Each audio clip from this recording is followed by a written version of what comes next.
MEPs on the Civil Liberties Committee proposed an overhaul this week of the so-called Dublin rules on asylum, which say the country a refugee arrives in is the country tasked with their asylum request. They want a central system for requests, including member state quotas.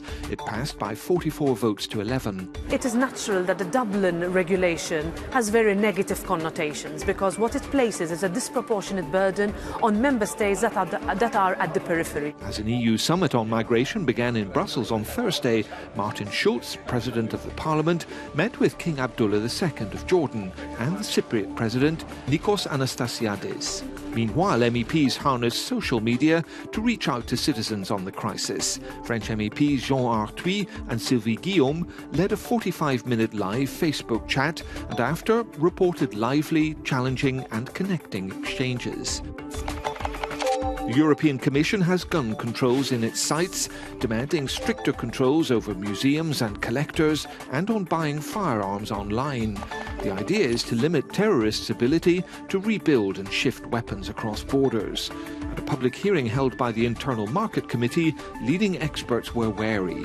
MEPs want a better balance between the fight against terrorism and the rights of those with a legitimate case to hold firearms.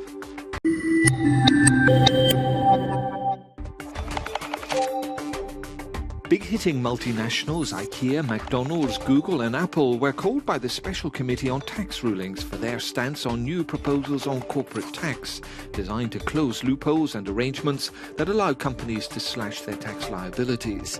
Scarcely surprising that their representatives weren't keen on several key elements, like country-by-country reporting of profits, taxes and subsidies, and making them public. Google and Apple tried to give a wrong impression about their tax behavior.